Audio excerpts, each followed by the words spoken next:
Moi, je voudrais reprendre l'exemple qu'on avait pris avant. Sur l'exemple de la table, il y avait peut-être moyen de faire encore mieux. Donc on va voir quelles étaient les possibilités. On a vu qu'on pouvait paramétrer, par exemple, les dimensions des pieds, et on avait fait le débordement de la table. Bon, maintenant, peut-être qu'il serait sympa de mettre un paramètre pour la longueur des pieds, qui serait échangeable facilement. Alors, comment on met un paramètre? On verra ici, on fait variable. Alors, on va l'appeler LG pied. Et je vais lui mettre une longueur de 960. OK. Et dans l'extrusion, ici, du pied, et bien au lieu de mettre une profondeur, on va mettre dièse. On commence à taper LG. Alors, autant pour moi. Puisque je ne l'ai pas fait au départ, il faut que je la ramène. Voilà. C'est très bien d'avoir fait l'erreur parce qu'au moins, il faut qu'elle existe avant de faire l'extrusion. Bon, on va recommencer. Et à ce moment-là, ici, on va mettre dièse, L et A. On me propose toutes les variables. Si on avait plusieurs, on me le proposerait. Donc je choisis celle-là, puisque j'en ai qu'une. Voilà. Et ici, si je veux maintenant changer la longueur des pieds, je peux faire une table basse. Ben, il ne me reste plus qu'à mettre 500. Et hop, les pieds évoluent.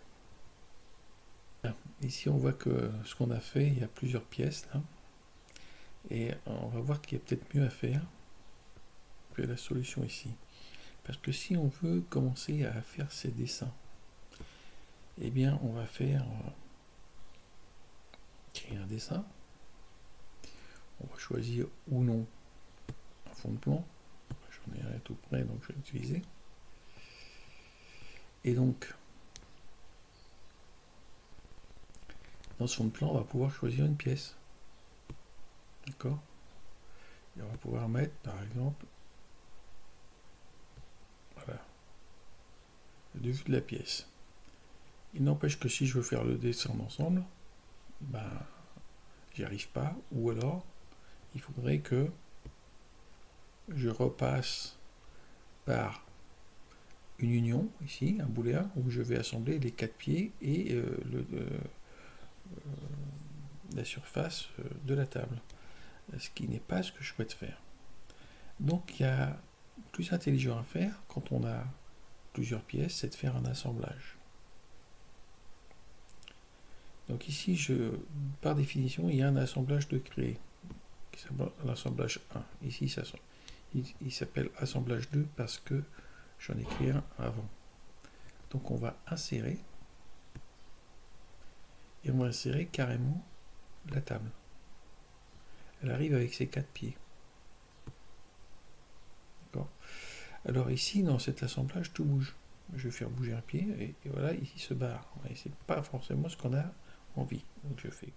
Alors s'il y a un bug dans la vidéo, c'est parce que le CTRL Z, il a aussi arrêté ma vidéo. Donc je vais reprendre où j'étais parti, c'est-à-dire qu'on avait des pieds qui bougent ici, et on n'a pas envie qu'ils bougent. Alors pour pas qu'ils bougent, c'est tout simple, il faut les fixer, donc je les sélectionne, et je vais les fixer. Et voilà, ils ne bougent plus. Bon, c'est pas la bonne manière de faire, parce qu'on voit ici qu'il y a un petit problème. Mais bon, si vous voulez voir comment on fait des assemblages vraiment correctement, je vous renvoie vers ma vidéo d'assemblage. Bon, l'avantage de ceci, c'est que avant on ne pouvait faire qu'un dessin d'une pièce choisie. Maintenant, si on fait un dessin,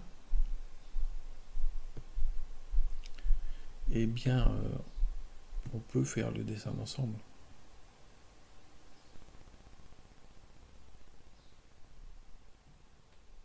Il suffit de sélectionner ici dans l'assemblage,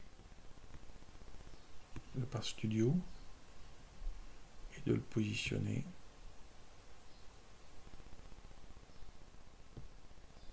Voilà, ici on peut assez facilement créer les cas de vue et les côtés. Maintenant, montrer comment on peut construire une pièce directement dans l'assemblage. Ce qui est intéressant parce qu'elle va pouvoir suivre l'évolution de l'assemblage.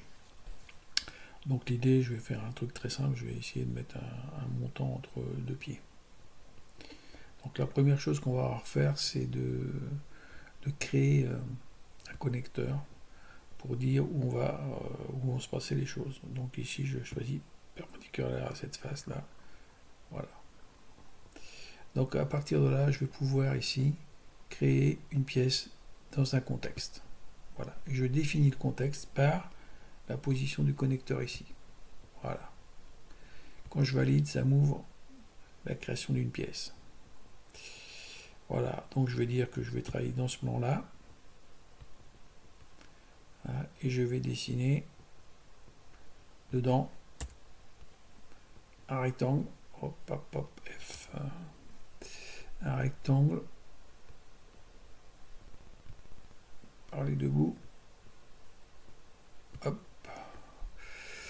Et je vais créer une contrainte pour que ce segment-là coïncide avec cette arête. Voilà. Alors je pourrais donner des dimensions à ma planche, hein, ce qui serait logique, mais l'idée c'est de montrer ce qui se passe, pas de faire un truc, voilà, 25 c'est très bien, voilà. J'ai donc ma planche qui est insérée dans l'assemblage. Et donc maintenant je peux, enfin, insérer, accéder à l'assemblage. Enfin d'abord il faudrait peut-être que je valide, voilà. Alors, contrairement aux apparences, ce pied-là, cette pièce-là n'est pas fixée. D'accord. Donc, je rappelle qu'on peut fixer facilement les pièces avec des contraintes plan-plan. Ce plan ici avec ce plan ici. Voilà. On va refaire une autre entre ce plan-là et ce plan-là. Pardon. Décidément, entre ce plan-là et ce plan-là. Voilà. Et puis il nous resterait à mettre une distance ici, hein, que je ne vais pas faire. Voilà, voilà, voilà. Donc ici on a notre pièce faite dans l'assemblage. Et si je retourne dans l'assemblage, oui, parce qu'il faut que je le fasse bouger quand même pour qu'on voit ce qui se passe. Je pars dans mon Part Studio ici et je vais toujours dans ma répétition ici mettre, je vais faire une table carrée, tiens, 1500. Hop. Voilà, on a notre table carrée. Si je retourne dans l'assemblage, ah oui, c'est pas celle-là que je voulais montrer, autant pour moi, pour faire une démonstration. Autant faire quelque chose qui fonctionne. Je vais bouger l'autre côte. Je vais les mettre à 2000. Et on va voir ce qui se passe. Voilà. Donc ici, on voit bien que la planche a suivi. Par contre, si je passe dans l'assembly 2, ben on voit qu'il y a un bins parce que la planche elle est restée ici comme elle était au départ. Donc ici cette part, si je clique, on voit que c'est la part 2.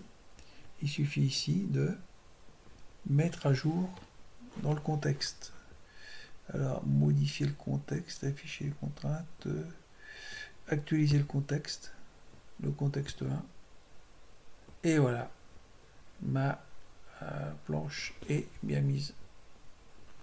Il restera juste à la positionner correctement. Ce qui fait que maintenant, si je fais une mise en plan, j'aurai bien ma planche, je peux la dupliquer, etc. Je peux faire une symétrie. Hein. Je peux très bien faire une symétrie par rapport à un plan que j'ai défini comme étant le milieu de la table. Donc ici, il y a beaucoup de souplesse et beaucoup de robustesse.